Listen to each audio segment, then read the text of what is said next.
pole weapons have been used ever since man waged war. Already, the ancient Macedonian Phalanges were armed with a long pike. And while the Romans preferred their javelins, pole weapons were on the rise again in the Middle Ages. A wide variety of such weapons was in use, but the pike quickly emerged as one of the most important infantry weapons. By the 16th century, central weapons in hand-to-hand combat, such as swords, maces and axes, were largely replaced by pikes and similar but shorter weapons like the halberd. A solid defense was key to success in battle in the early modern period, and this has not changed nowadays. Regarding internet security, however, you are well advised to put away your pike and instead rely on today's sponsor, Surfshark VPN. A VPN is a service that allows you to connect to the internet through an encrypted tunnel to ensure your online privacy and protect your sensitive data. But there is more to it. Surfshark also lets you access Netflix libraries from other countries, so you can watch TV shows which would otherwise not be available to you. Surfshark is fast to install and very easy and intuitive to use. It also runs on multiple devices on a single subscription. Via our channel, they offer a great deal. You get 83% off and 3 extra months for free if you sign up using code SandRhoman. And you also get a 30-day money-back guarantee, so you can try out Surfshark risk-free. But let's jump back to the rise of the pikeman.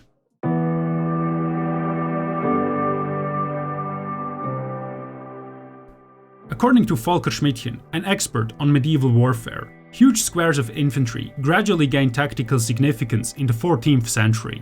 They soon became the central piece of most armies. In the 15th century, the number of men armed with long pikes increased in these squares. This enabled them to cope with the heavily armored mounted men-at-arms, even in open field battles.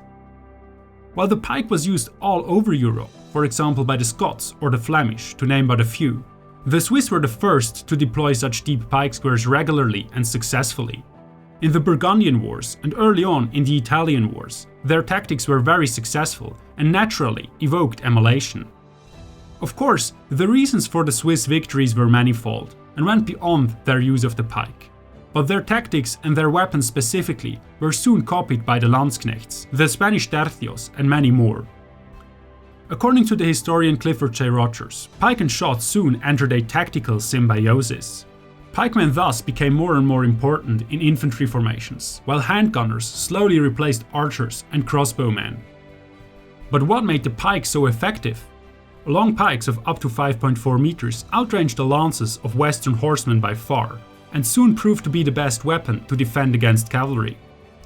The immense length of the weapon allowed pike formations to put up 5 or 6 rows of steel points between the attacking horses and the relatively vulnerable man in the front row. A contemporary witness summarizes this neatly. A pike square was, quote, as hard to be pierced by a horse as an angry porcupine or hedgehog with the end of a bare finger, end quote. At least as long as the infantrymen stood their ground firmly and worked together hand in hand.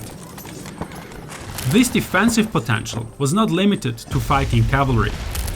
Infantry formations, except for other pike squares, had a hard time fighting against a wall of pikes. Although there are some examples, such as the battles of Stoke Field and Flodden, in which other infantry formations did very well against pikes. It was evident to contemporaries that in general the pike was the superior infantry weapon. Raimondo Montecuccoli, a very famous 17th century general and military writer, even observed, quote, "It may be taken as axiomatic that no battalion of pikemen can ever be ruptured in a head-on attack," end quote. One might initially think that a square formation with a depth of 30 ranks or more was wasteful because only the first 6 or 7 ranks could actually use their weapons. However, the men further to the back provided the needed weight to a push of pike, were a morale booster, and could quickly replace the fallen when, for example, charging shot formations. Besides their length, pikes had another vital advantage. Clifford J. Rogers explains that the improved plate armor available in the 16th century was generally too strong to be penetrated by one-handed edged weapons, such as axes and swords.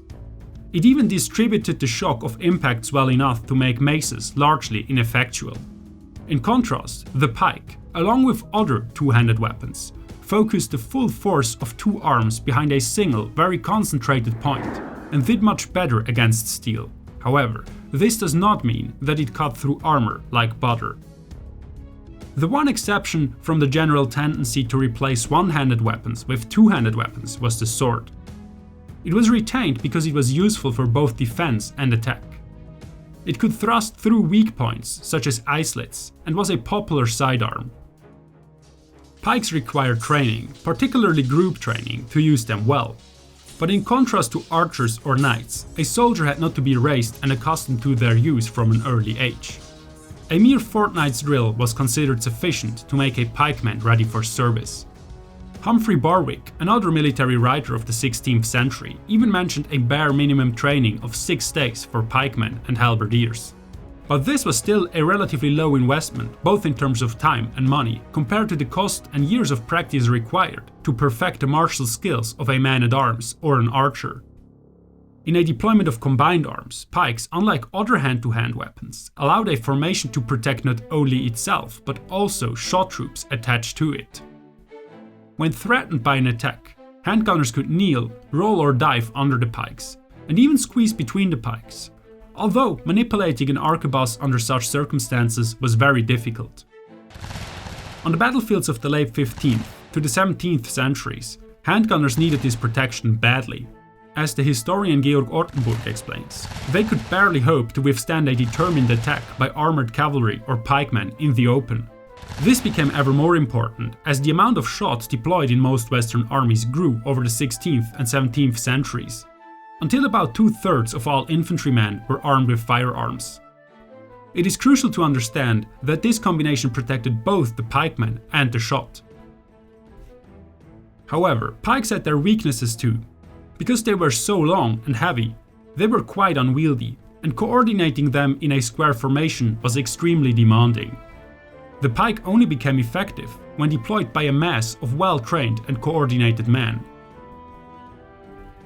However, deep pike squares were cumbersome and vulnerable to enemy shot if they couldn't simply run them over, which might be the case when they were protected by entrenchments or obstacles, or could simply dodge the attack of the slower pike formation.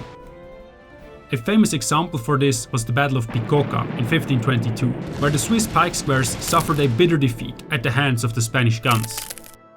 In addition, enemy cavalry could easily pin down a pike square by forcing them into a defensive formation by charging or by the mere threat of charging. Finally, pikemen on their own were prone to attacks from a distance by handgunners and artillery.